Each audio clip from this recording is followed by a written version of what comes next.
So I think that we can all agree that the amount of evidence against Stearns for the case in relation to Madeline Soto's death is phenomenal.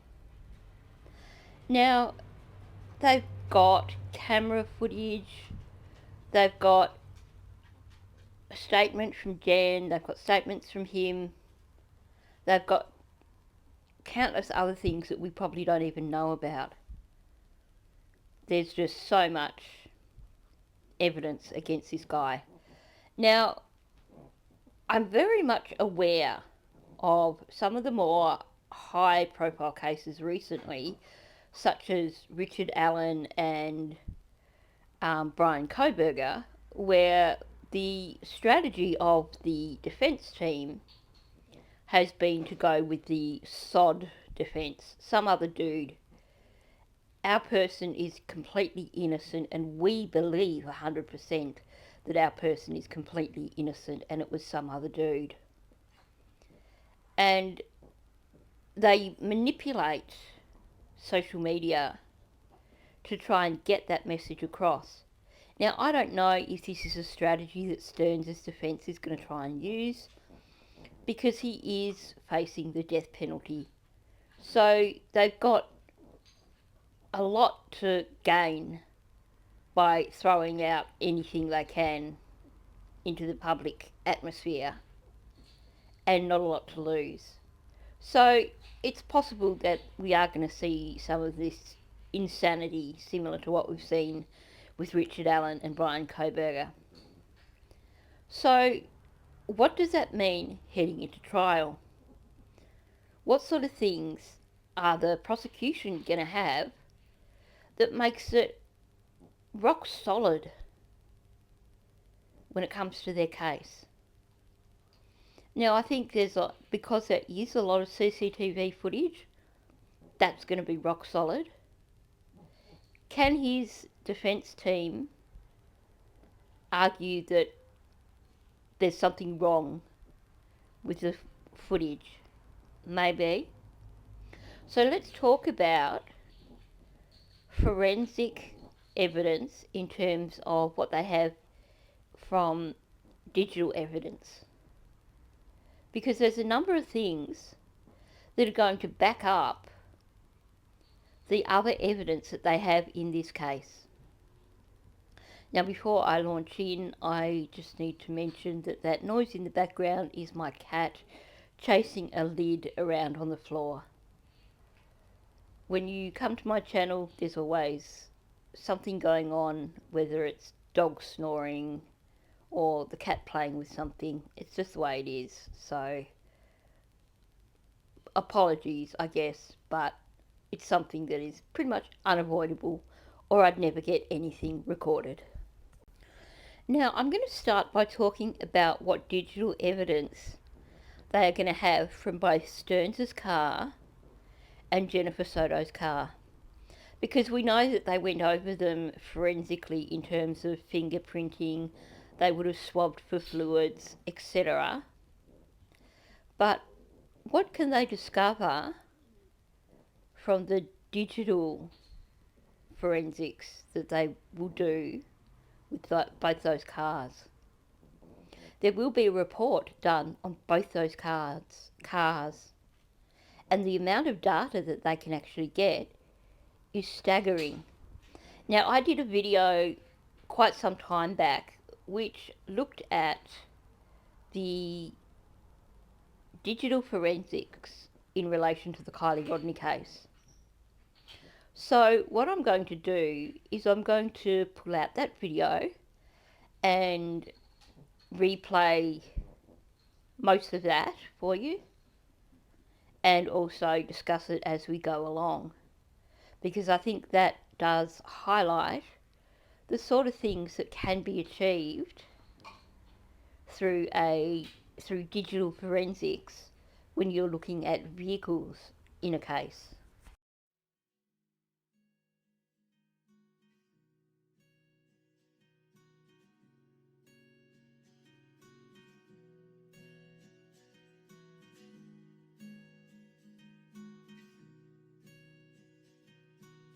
Now, for those of you who are unaware who Burla are one of the leading companies in digital diagnostics on vehicles.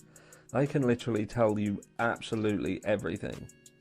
Even down to when indicators were used, how many people were sitting in the vehicle because of the sensors in the seat, because the car's got pre-tensioners built into the seat belts. So it needs to know who is sitting in the car. So in the event of an accident, where does the pre-tensioner go off? It's got all this information.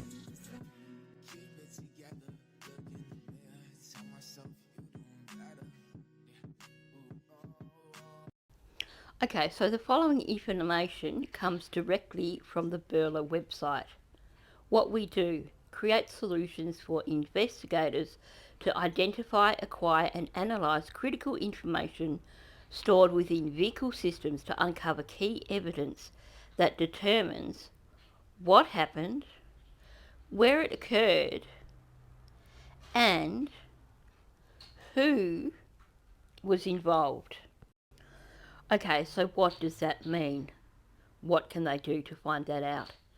Vehicles hold a vast amount of data that can be used to uncover critical information during an investigation and help determine what happened, where it occurred, and who was involved.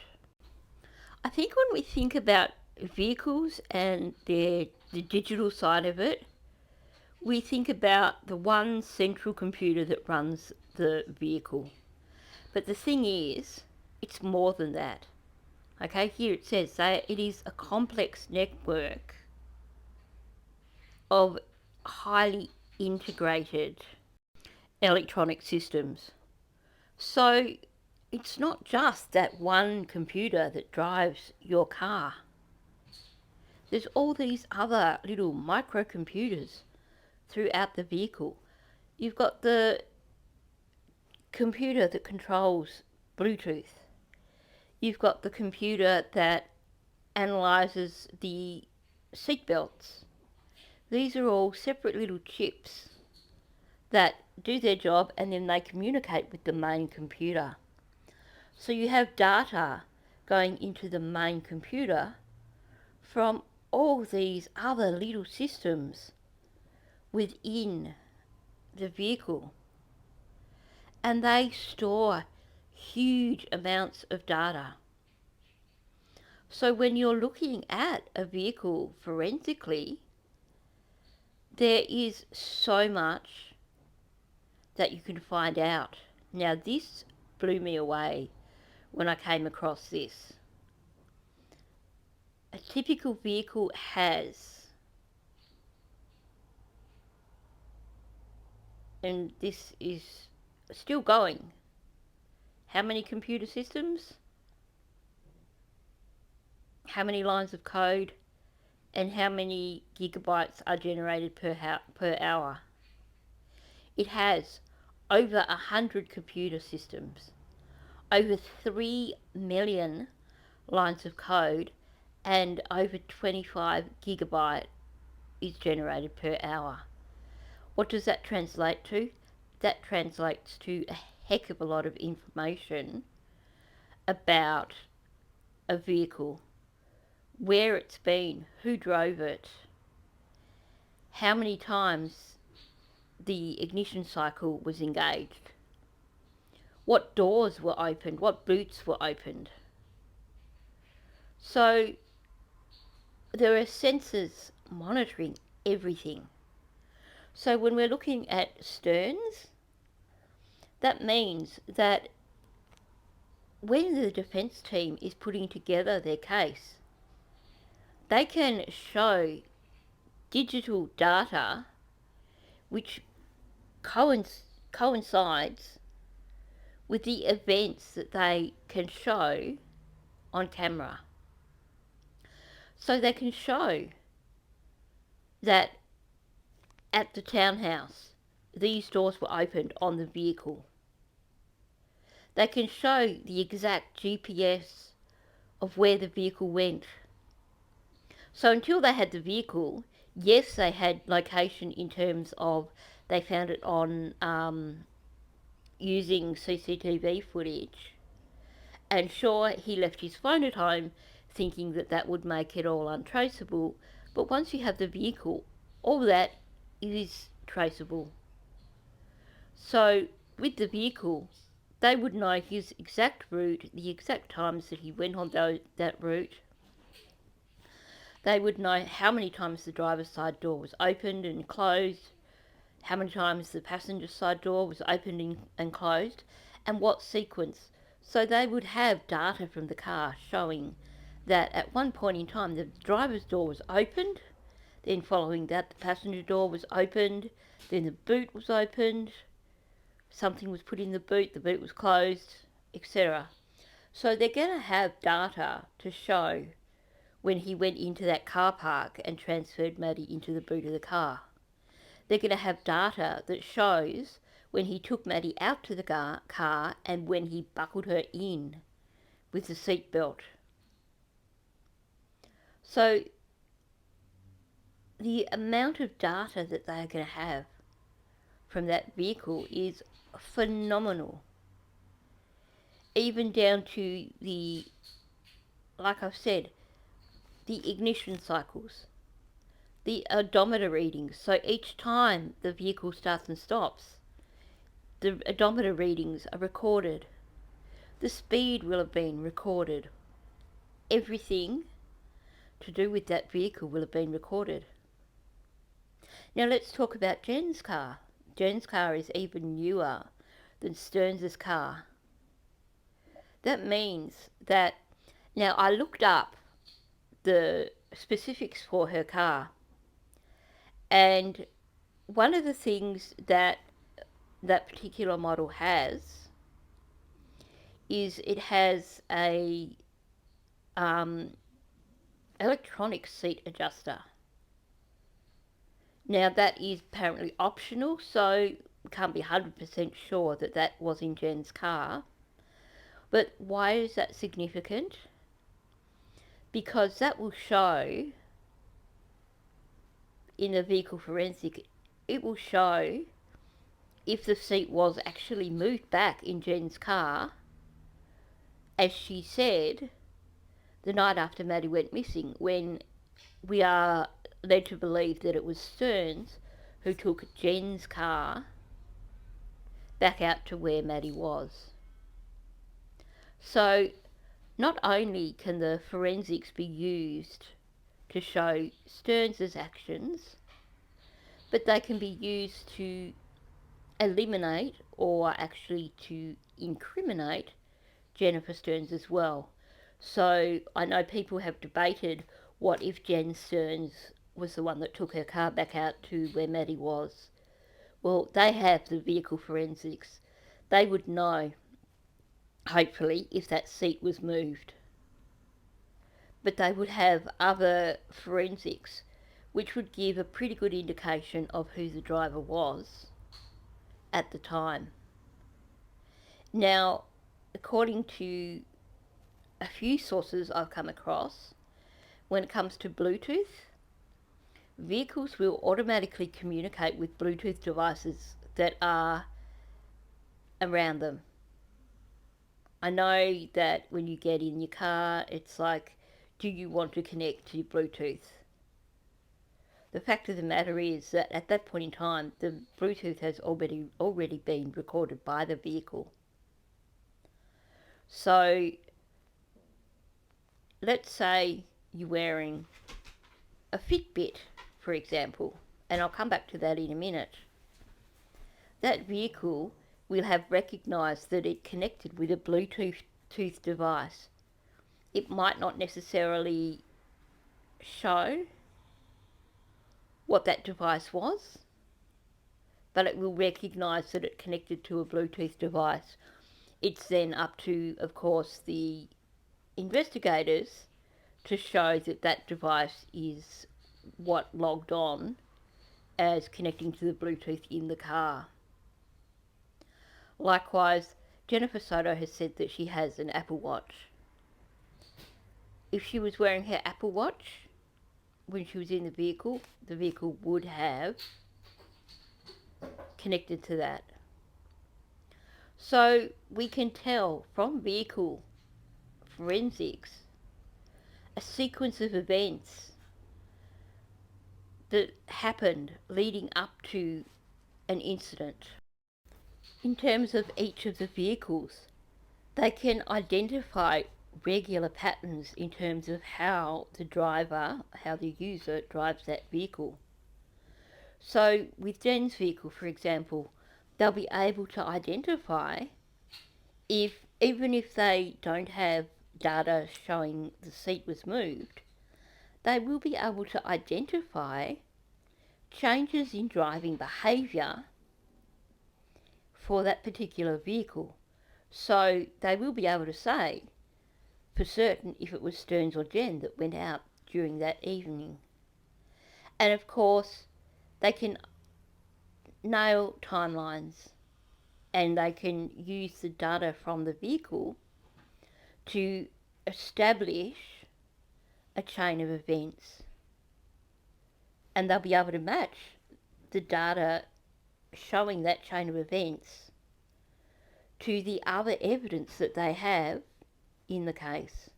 So like I said, they will have data showing him driving into that car park. They'll show the ignition cycle. They can show the exact distance that the car travelled, which will then place it in that location at that car park. And then they can show what doors were opened when the boot was opened, the ignition cycle again, all those kinds of things. They can show that after stopping in that location, there was not any weight on the passenger seat. So the vehicle forensics, I think, are going to be super important in terms of confirming the CCTV footage. Now, they may not need to use the forensics. I have no doubt that they probably would have done the forensics, but I guess it's that extra layer. So like I said, if the defence team are going to try all sorts of other things and say, well, that wasn't Stearns' car that you saw on the camera, the forensics from the vehicle will show that that actually was his vehicle. And like I mentioned, the data from the vehicle will also show where it was at specific times. It'll show changes from regular routes. It'll show any irregularities in how the vehicle was driven. And because of your ignition cycles, etc., it will also determine how long that vehicle was in particular locations. So they'll be able to nail the timeline using Stearns' vehicle and using Jen's vehicle. So all these bits of the narrative where we've been super frustrated because at times Jen and Stearns have contradicted each other or they've contradicted themselves. All these bits of the narrative can be set in concrete by the prosecution using data from both those vehicles. Now, all this information, remember, comes directly from the Burla website. Now, we know that there are multiple companies, or a few other companies that do this kind of thing. I have no doubt that FBI would have their own technology as well. So this is just giving us an idea. I'm not necessarily saying that Burla would be the ones that were analysing the vehicles, but this gives us an idea of what can be discovered from these vehicles. Now, this is super important too. The data from the vehicles can tell us who was involved. They can work out unique identifiers that tie individuals to a specific vehicle. So this means that even if they've got the data showing that Stearns' vehicle matched all the CCTV footage, and Stern's lawyer comes forward and says, no, that wasn't Stearns driving the vehicle. There are identifiers they can use to show, yes, that was. They can identify patterns, and they can use that to determine who may have been present at certain times. So, in terms of determining whether or not Jen was involved at any point in time, if, for example, as people speculate, Jen had driven out to Maddie the night after she was reported missing, the report from the vehicle would show whether the driver of that vehicle was following usual patterns, driving patterns, or whether that was a different individual in the vehicle.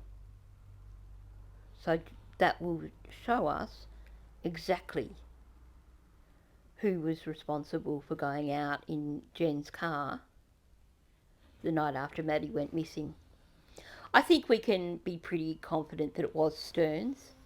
We know that the following night he took Jen's car all the way down to Southport and back. So it doesn't seem like a stretch to believe that he would have also taken her car back out to the crime scene. Now, moving on from the vehicles, what other digital evidence are they going to use in this case? Now, one thing I want to mention before I start talking about Stearns is, having listened to the investigative subpoena interview with Jennifer Soto, I found it really interesting that investigators asked her about things to do with her phone, Maddie's phone, and also to do with her sleep patterns. And they asked her where her phone was the night that everything happened with Maddie, what was going on with her phone. She mentioned at one stage that she woke up through the night and reset her sleep sounds on her phone. And they asked her something that I found very interesting. They asked her, had she perhaps gotten up through the night to do steps? And the answer there was, as far as I can remember, I'm not sure if she gave an answer or if it was a negative answer. But then they also asked her if she wore an Apple Watch. And her response was, I do have an Apple Watch, I don't normally wear it to bed.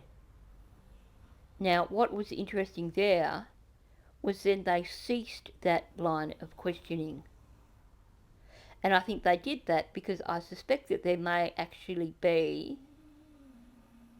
perhaps a warrant in with Apple for data, and perhaps they were after data from Jen's Apple Watch, and they didn't want an answer for her under that interview because any answer that she gave in that interview would be inadmissible in court because she has that immunity for anything said in that interview.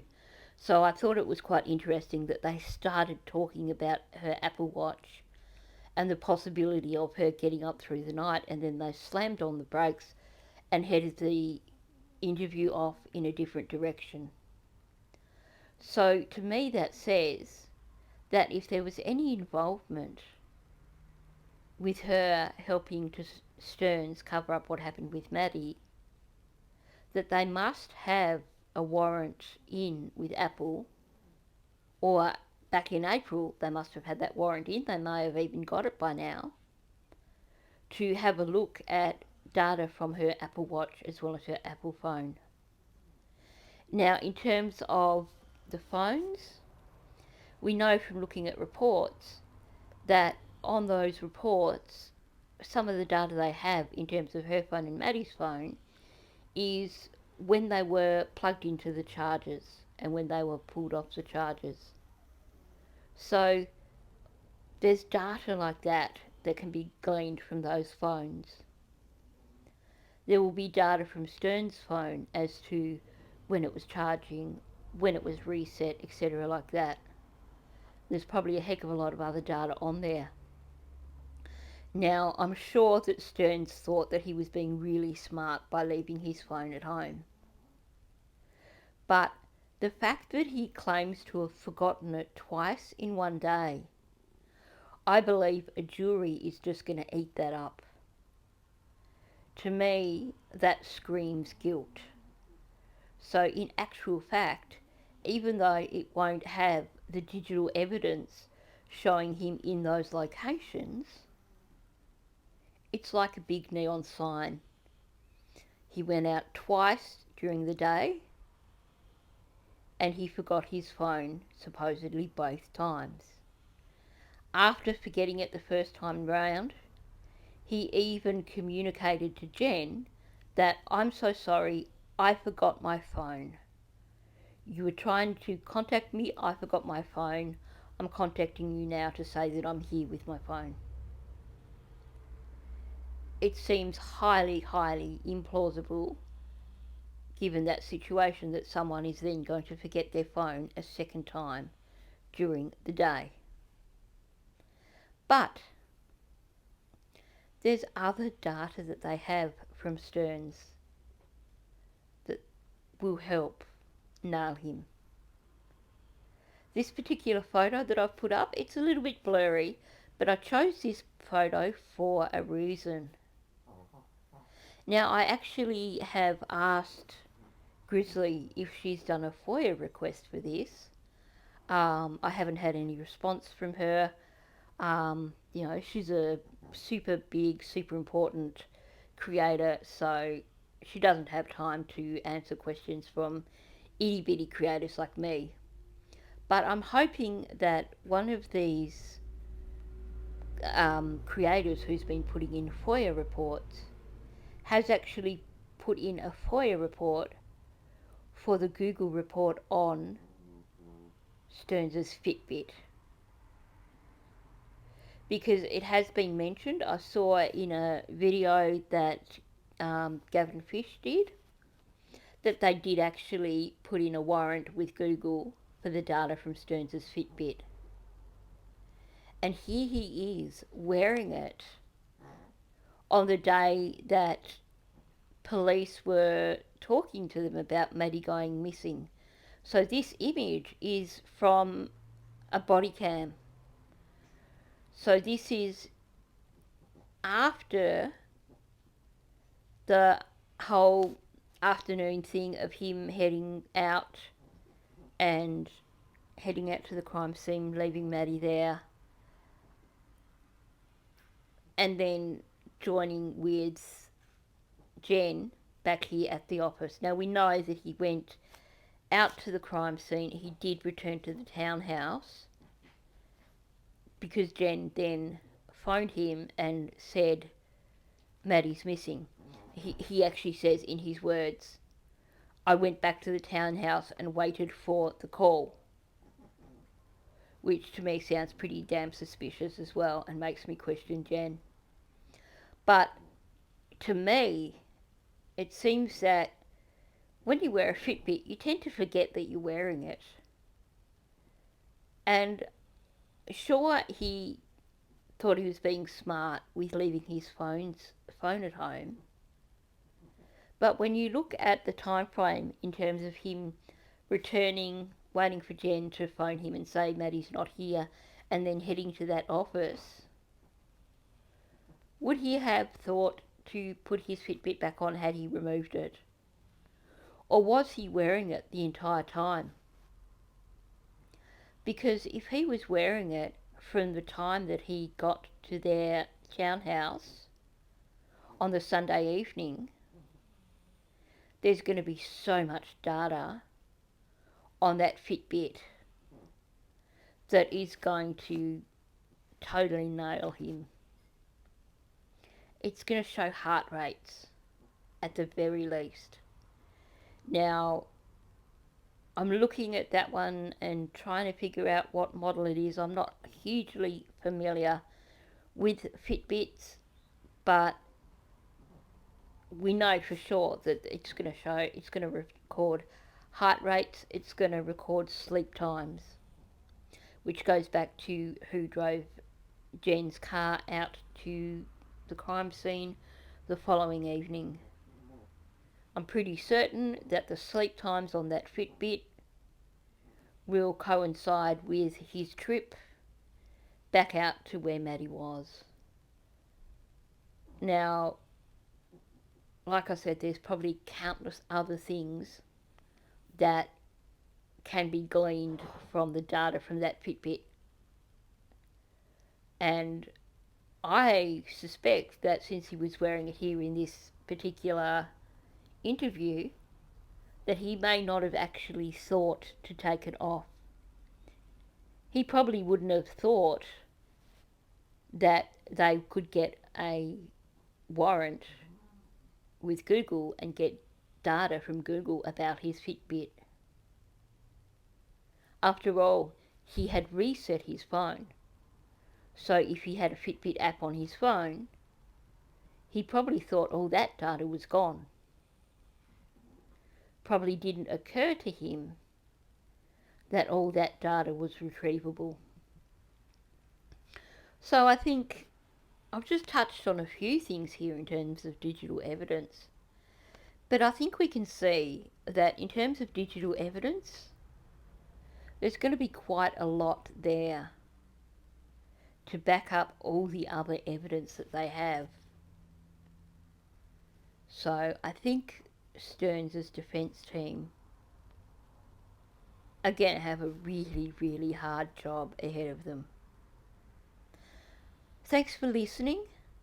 Please hit the like button. If you're new to my channel, please subscribe and leave a comment below. These are things that help me get these videos out into the algorithm and get them seen by more people.